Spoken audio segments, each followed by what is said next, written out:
Welcome to this episode of Her Playbook. I am honored to be joined by a true legend and trailblazer in the sports broadcasting business, Hannah Storm herself. She's an ESPN anchor, she's an NFL play-by-play broadcaster, and she is the head of Brainstormin' Productions. Hannah, thank you so much for taking the time to join us here today. Oh, it's so great to be with you, and congratulations on the new podcast. It's fantastic. Thank you so much. It's so great to be able to tell so many great stories like yours. And I think, a lot is made about how to get a start in the business, right? How to get a start in broadcasting. But I'm really curious what the key of maintained success is. I mean, you've been to the top and stayed at the top of this industry for so long. What is the secret there? That is such a good question. And it's really funny that you asked that today, because I was talking to Katie Couric and Lara Spencer about that last night, as a matter of fact. So two women who have had really, really long careers in the industry. And I think one of the keys is just really being open-minded to opportunities that come your way. I mean, you mentioned the NFL play-by-play. Amazon came to me 4 years ago and said, we'd love you to do play-by-play of Thursday Night Football with Andrea Kramer. And at first I was like, okay, that sounds terrifying. Like, I've never done NFL play-by-play, but listen, I think if you work hard enough and really put your mind to it and are willing to take risks, like, it's just important when those opportunities come along, maybe even things that you never thought of, to really engage with those opportunities, to say yes. So I think being open-minded and being willing to take risks are two really big keys. Well, and you mentioned this opportunity with Amazon, right? 2018, you and Andrea Kramer became the first female duo to call an NFL game on Thursday Night Football. I mean, that is a huge honor to hold in the history books, but also stepping into a new realm of your career, like you mentioned, it's a little intimidating. Did you feel the weight of that? How did you approach that? I definitely did, because I wanted to do it, but I wanted to do well. And the reason I did is because I wanted other women to get the chance to do that later. Now, we did 4 seasons at Amazon, so it was fantastic. It's sad to see it come to an end on a weekly basis. But we even called playoff games. So I think what was really important about what we did is that it was an entire season, right? It wasn't just one game. It wasn't just like sort of a gimmicky thing. It really was a season after season gig. So that was one reason why Andrea and I wanted to do it. And then we did it together, which was really nice, like to have that journey with another woman, right? And a really good friend and somebody that has the same work ethic. So we had each other to lean on. We actually had an all-female staff the first year, which was so cool too. So, I think it made history in a lot of ways, but for me, there's always that, I don't know if pressure is a good word, but this very heavy sense of responsibility to do a good job so that other girls who are looking at what you're doing, and executives who are looking at what you're doing, and fans, that they come to not only be comfortable with a woman doing something like play-by-play, they might aspire to do play-by-play, or they might be more willing to give the next woman a chance to do play-by-play, or the next all-female booth. I don't know when we're going to see that again in the NFL. I hope it's really, really soon. But, those things are really important. And there is a great responsibility that comes with that. And yes, there is pressure that comes with that, to be honest. Right. Well, because representation matters, right? And the young girls out there who see a woman in that role, who think, wow, I could do that too someday, who maybe hadn't imagined that was a possible job for them. When you got started in your career in broadcasting, who did you look up to? Who did you say, oh, wow, this woman, or was there anyone in that space? Well, since there weren't very many women doing sports at the time, right, which is your point, almost none, what I always keyed in on were the women who were doing the Olympics. So actually, that was Jane Pauley, right? So they would take all the women who were doing morning shows on the networks, and then they would usually send them to the Olympics. So those were the only women really that I associated with sportscasting. So I would say that Jane Pauley, for me, I was thinking about, what do I want to do in my life? Like, what are my big goals? And one of them was obviously to be a sportscaster, to specifically do Olympics, of which I did 4 with NBC, also to do a morning show, which I actually did with CBS for 6 years. So that was a really interesting, talking about longevity, an interesting like right-hand turn in my career, which was an incredible experience.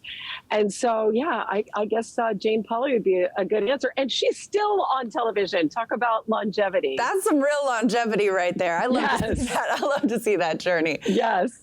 You know, I know that when you got your start in broadcasting too, you were doing a little bit of work as a radio DJ, as a broadcaster. I gotta ask, Storm is a stage name that you came up with as a radio DJ. Who did somebody else pitch it? Did you come? How did that happen? No, it's so crazy. So at the time, I had done internships in college. I had worked at TV stations. I went to Notre Dame. I was on the air at our local TV station. I mean, I did everything right. However, tough era, right? So I went out, we're talking like early 80s, and there were just no women sportscasters. So I literally sent out hundreds of tapes and resumes and just could not get a job. I mean, I was told I'll hire a woman over my dead body. My sports director won't work with a woman. Our audience, won't be comfortable watching a woman do sports. I mean, it was just on and on and on. And then my dad said, listen, you really only need one person to say yes. Like, just think about the odds that way. And then he said, there's a lot more radio stations in the country than TV stations. And I was like, bingo. So it was all about like the odds, right? Right. So I started answering want ads, which is what you did back in the day. And I answered one ad for a heavy metal radio station in Corpus Christi, Texas.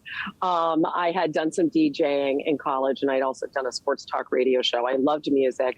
And so I just went to a studio. I basically made up a tape, of myself DJing. I applied for the job. I got the job. So my real name is Hannah Storin.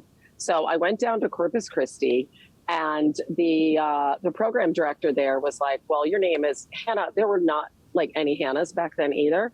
So he was like, we're going to name you Anna Storm. And I was like, dude, I got to hang on to one of my names. Like, do you want the first name or do you want the last name? And so I was like, how about Hannah Storm? Like, will you just give me Hannah? And he was like, okay. And then I was on late at night. So I was on like from 10 at night to 2 in the morning, just spinning records. Like I said, it was heavy metal. It was like Headbanger era, Quiet Riot, Def Leppard, Scorpions, like back to back to back. And then they, Corpus Christi's on the water. So it was like Storm by the Sea, and In Comes the Storm. It was just like a really fun name to play with. Yeah. So subsequent jobs, like people have tried to change it back. They're like, no, it's going to go back to Storm. And like, it just like never has. Never has. And I don't know. I love it. Because it's like it's like a radio DJ name. And it really is. I don't know. It's fun. And that's, oh my gosh, that was the craziest job, because our station was licensed in Sinton and Taft, Texas, which is like farm country. Mm-hmm. And so I had like my car with my CB radio, right? No cell phones. And I had to every night go to the gate of where the station was, and there were cows like everywhere. I had to get out of my Toyota Tercel and literally scare the cows away from the gate so that I could open the gate, quickly drive my car through, and close the gate before any cows would get onto the property. So that was my first gig. That is incredible. It's hysterical. Yeah. It's hysterical. And when the station broke down, I would have to literally crank it up by hand. I mean, go out and crank the station. So we had all sorts of crazy things. Anyone out there complaining about what their first job asks of them, just like tune in right here, and at least you're not scaring cows away right now. Yes, you're not chasing cows, which, by the way, do not scare easily. I just want to make that point. That is amazing. Hannah Storm, she is so metal. That is what I love to hear it. Now, hilarious. You mentioned, though, that great piece of advice from your dad. Your dad, Mike Storin, he was a big person in sports, the commissioner of the ABA. He was a GM of several franchises. How much did his role in the world of sports kind of play a role in your sports fandom and your kind of pursuit of that career? Yeah, I mean, he, I guess since you're a football person, you'll appreciate this. He also ran a team called the Memphis Grizzlies, and they were trying to get into the NFL during the expansion, and they had Zonka, Kick, and Warfield on their team, and Danny White was the quarterback, and he kicked. for the team. Is that hysterical? And Wow. like Elvis went to all the games. So it was hilarious. But anyway, it's just a little piece of history, a little stop along my dad's way, because he was with a number of sports, primarily basketball, as you referenced, but there was also, the Houston Astros, there was the football, there was indoor tennis, which was like a thing back then. Right. And I just think as a woman and as a girl growing up, like I never would have thought of being a sportscaster had I not been around sports so much, because when it wasn't a school night, we were at every game of every kind all the time. We did move around a lot, which left me a little bit like a person without a specific team. Like I usually have several teams that I'm really attached to. But I just think that it opened my eyes to the possibilities of how fun sports was. And I was a real ham, and I kind of knew I wanted to go into broadcasting, but I was like, news? Like, am I going to go to like city council meeting or sports? I know that's fun. So I think because I loved it so much too, it made me really persevere through a lot of adversity. And the adversity kind of made me a little more stubborn. Like, no, this is what I want to do, right. And so I just think growing up with a true love of it. And also what's really cool about it is I've been around athletes my whole life. So very not intimidated by athletes. And I don't look at athletes, I just look at them as I looked at them as just part of our lives growing up. And I also appreciate what the front office goes through, right? And all the business side of sports, because my dad, we would lose a championship game, how devastating it would be, or he would make a move, to get a player and the owner didn't like it and he would fire my dad, so lots of those kinds of things happen. So I think it gave me a good perspective. Absolutely. A really unique perspective to carry along. Yeah, really, right? The way that you cover things as well, I'd imagine. Mm-hmm. You've gone from being, a front-facing on-air professional to also behind the scenes with your production company, Brainstorming Productions. How did that come about? How did you say, okay, this is what I also want to be doing? How do you have so much time in the day? I love this for you, but tell me everything. No, I always joke because I'm doing right now, I've never done a series. And right now I'm producing and directing a 6-part series for Hulu. Wow. It is another full-time job, let me tell you. It is so much. But, I started back, I wrote a couple of books. I don't know, I've always been creative, but I also have this need to sort of create something that I'm in charge of, because I've always worked for huge companies, right? Yeah. Whether it's Turner, whether it's CNN, whether it's NBC, CBS, Disney. I've always worked for people, but I have personally needed that space where I can build my own team, right? And I can create something, with a group of people that I built from scratch. So yeah, I've done 7 films, a ton of branded content, and this series, and I have another one in development. We're actually shooting today and tomorrow. This really cool school in the Bronx about mathletes, which is so cool. Wow. But yeah, and my series for Hulu is super, super inspiring. All of my films are very aspirational, inspirational. They deal a lot with adversity and a lot with very tough issues like, race, gender identity, addiction, politics, so we deal with the tough issues, but in this really cool way of people who've overcome. And so I love it. I mean, you can tell by the way I talk about it. I just absolutely love it. And it is an insane amount of work. Here's what I do. I don't play golf. I don't I do cook, but other than that, I don't have any other hobbies. I just raise my kids, work, and that's what I do. I don't know. That's what I think is fun. Right, absolutely. And also the cooking, I have a lot of respect for, because I'm still trying to get that one down. Oh, that takes a while. Don't worry, you're good. It takes a while. You got a whole life ahead of you with that. Yeah. There we go. We've got time. Until then, there's delivery. Yes, you're good. No, absolutely. Uber Eats. There you go. But you mentioned too, raising kids, balancing being a working mother and a mom who is, number one, so prominent, front facing, and traveling and busy and all that. How do you balance that? How do you strike that? Yeah, that's really hard, I think, because you're never completely happy. You know what I mean? If you're at work, I actually gave up covering Wimbledon because it was 3 weeks away from home.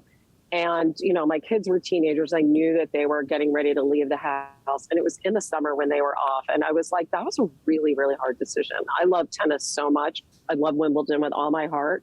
And I just couldn't do it. So I would say I have definitely made some tough decisions. Like another thing is like the National Spelling Bee, right? I had the chance to do that. And it was my daughter's prom. And I think she's going to have 2 proms in her life, right? Like those are just 2 examples, but I have made choices every step of the way, changed careers, switched jobs. The reason I've done so much morning TV is because I always wanted to be there in afternoons for my kids' sports. But, then sometimes you have to make decisions the other way, right? Because of your job. And then that's just so hard, because you do miss stuff at home as well. Right. It cuts both ways. So you just got to try to find that balance. But I always, when I was able to make decisions, I really did always think first about, well, what's going to make me happiest? And that's being with them. Yeah, absolutely. Yeah. And, balancing all that is tough for anyone. And I can imagine those choices are tough. But you've covered some incredible events over the course of your career. I mean, we've touched on Wimbledon, the Olympics, the NBA Finals, NFL. If there's a sporting event, Hannah has been there. Is there one that you think this was my favorite thing to cover? This was something that I would do over and over again if I could. Oh my gosh. I honestly think like when I got to do my first Olympics, because I had wanted to do Olympics my whole life. So not only did I do that, but I had been on CNN and I went to NBC and I did Wimbledon and the Olympics back to back. And it was in Barcelona and it was the dream team.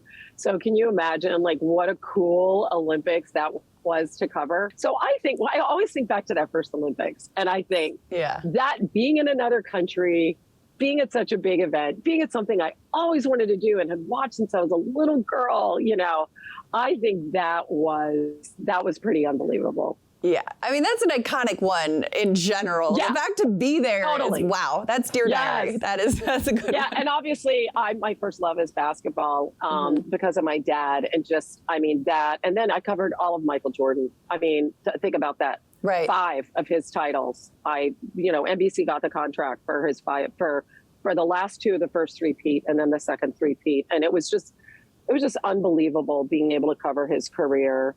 And then even my hometown Rockets got to slip in there and Michael went to baseball and win a couple times. And so that was really cool too. And my mom lived there. And, that was, I think that era of the NBA was just so amazing.